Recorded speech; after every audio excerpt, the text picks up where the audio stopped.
Hindi bababa sa 4 ang nasawi, bunsod ng kabi-kabilang buhawi at malalakas na hangin at ulang dala ng Hurricane Milton sa Florida sa Amerika.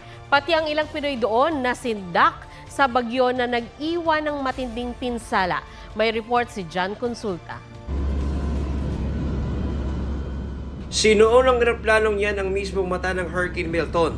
Halos di na makita mula sa bitana ang pakpak ng eroplano sa lakas ng ulan. Niyugyug pa ng malakas na hangin ang eroplano. Nahulog tuloy ang ilang gamit sa loob. Napakawit naman ang mga pasaherong hurricane hunters o yung mga namamaligta ng data tungkol sa mga bagyo. Sa Gulf of Mexico, umabot sa halos 30 talampakan ng alon habang papalapit ang bagyo sa lupa. Paglandfall ng bagyo, tila dilubyo ang hatid sa Florida. Halos mabali ang mga puno. Isang bahay sa Tampa, Florida ang nabagsakan ng puno. Inilikas ang pamilyang nakatira roon. Sa St. Petersburg, gumuho ang malaking construction crane. Natuklap din ang bahagi ng bubong ng isang stadium. Binaha ang maraming lugar.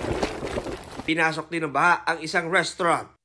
Sa Clewiston, nakuhaan pa ang tila namumuong buhawi. Ayon sa Florida Governor, di bababa sa 19 na buhawi ang nanalasa roon. Mahigit 100 bahay ang nasira. Grabe po dito ang hangin, napakalakas at saka ang ulan. Mga coastline ng malapit sa dagat ng bumaha. Nilagyan po ng mga shutters yung mga windows ng mga bahay para po hindi makabasag yung mga window. Ito po yung first time na monster na malaki talaga. Ina-alert po nila kami from time to time na tornado warning, yung evacuation. Matapos dumaan ang bagyo, tumambad ang matinding pinsala. Ang mga sheriff car na yan nabagsakan ng bubong. Sa ulat ng Agence France-Presse, di bababa sa 4 ang napaulat na nasawi. Mahigit 3 milyong bahay at gusali ang nawala ng kuryente. Tinawag na third fastest intensifying storm on record sa Atlantic Ocean ang Hurricane Milton dahil naging Category 5 ito sa loob ng 24 oras.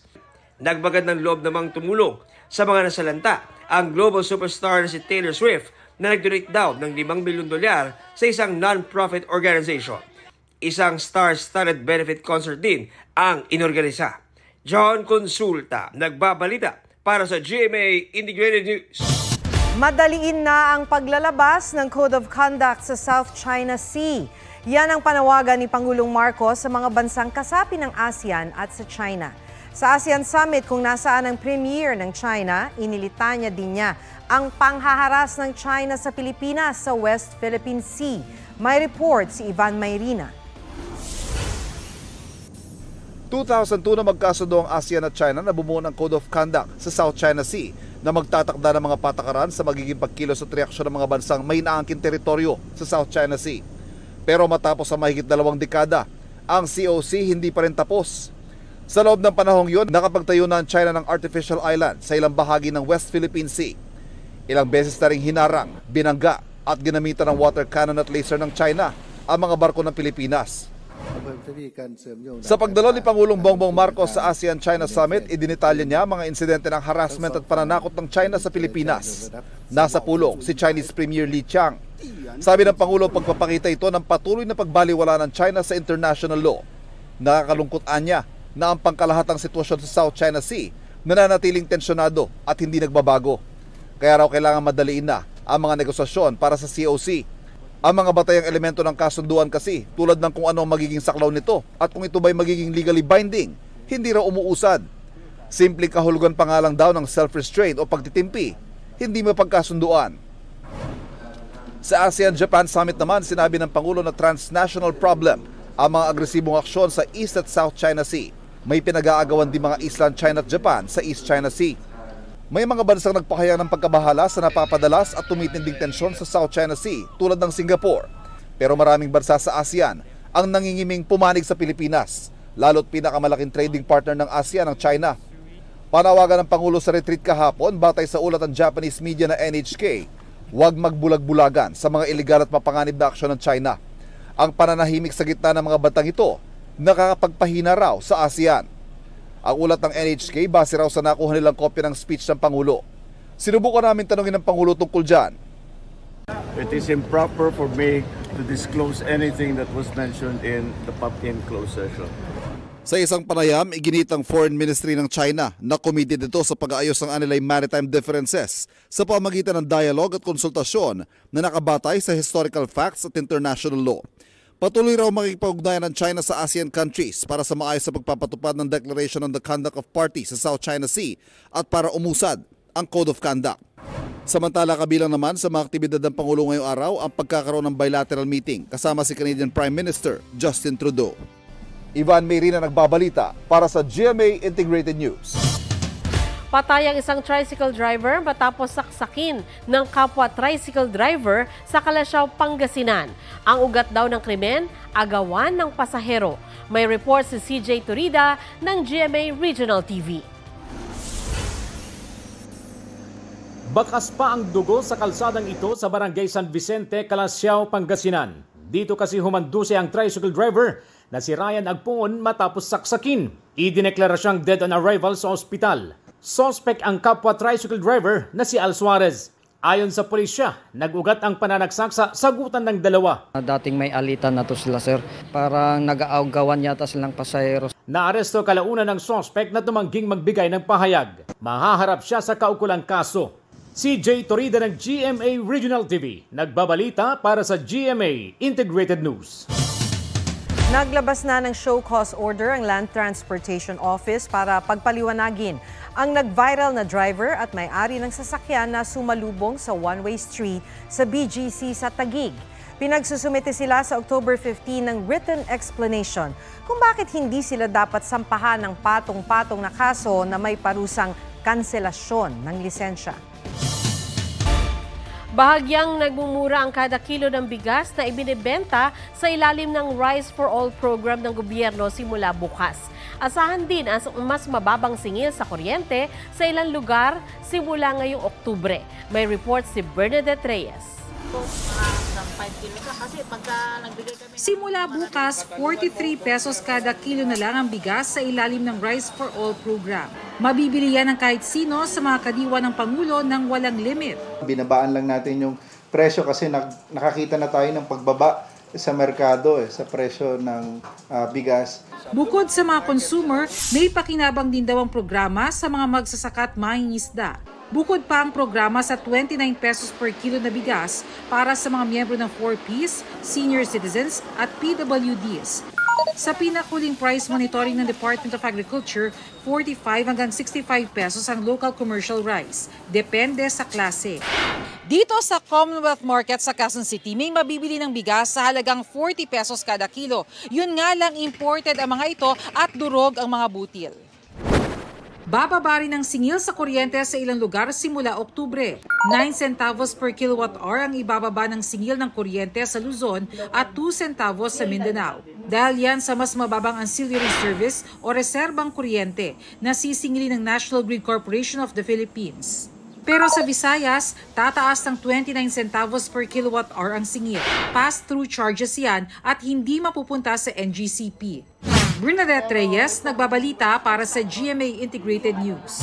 Pambato ng Pilipinas ang Intramuros sa world's leading tourist attraction sa 2024 World Travel Awards. Ilan sa mga nominado rin at makakatapat ng Intramuros ay ang Burj Khalifa sa Dubai, the Acropolis of Athens sa Greece, Taj Mahal sa India at ang Great Wall of China.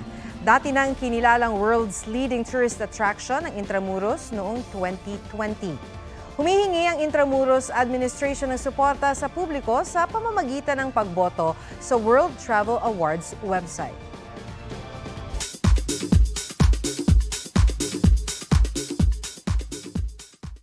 Kasunod ng nag-viral niyang concert sa simbahan, nagsorry si Julian San Jose at nilinaw na ang tanging niyang hangarin ay magbigay saya at suporta sa simbahan sa pamamagitan ng benefit concert. Hindi raw siya perpekto, pero may matibay daw siyang pananalig at hindi matitinag ang kanyang pananampalataya. Humingi rin ng paumanhin ng parish priest ng Nuestra Señora del Pilar Shrine and Parish sa Mamburao Occidental, Mindoro. Inaako ni Father Carlito Meem Di Maano ang lahat ng pagkakamali sa secular concert. May mga maling desisyon daw ang pamunuan ng simbahan. Humingi rin siya ng tawad kina Julian at Jessica Villarubin na inimbitahan nilang magtanghal. Humingi rin ng tawad ang Apostolic Vicariate of San Jose sa mga na-offend sa insidente. Sa naunang pahayag ng Sparkle GMA Artist Center, inako nito ang pananagutan sa pagdalo ni Julian sa event. Ginawa lang daw ni Julian ang kanyang trabaho nang walang intensyong mambastos. Nagsorry rin ang Sparkle sa mga na-offend at kay Julian. Sa Hollywood, may life update naman si Jennifer Lopez. Sa panayam ng Interview Magazine, inamin niyang hindi naging madali ang kanyang past relationship bagamat hindi binanggit ang pangalan ni Ben Affleck. Sa kabila nito, no regrets daw si J-Lo at hindi rin siya naghahanap ng bagong pag-ibig. Nakafocus daw siya ngayon sa self-love at excited sa pagiging single ulit. Darlene Kai, nagbabalita para sa GMA Integrated News.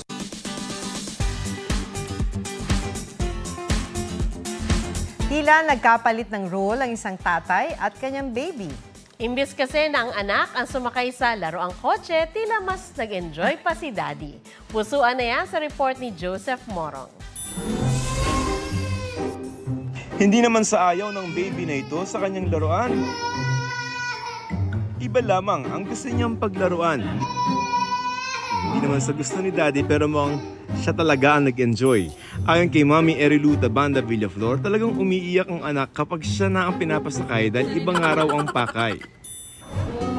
May isang video pa nga siyang ibinahagi. Sa map naman sila nagkatalo at pang grown up na ang gusto. Wala nang nagawa si daddy dahil ang kanyang anak naging boss baby. Joseph Morong, nagbabalita para sa GMA Integrated News.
Huwag magpahuli sa mga balitang dapat ninyong malaman. Mag-subscribe sa GMA Integrated News sa YouTube.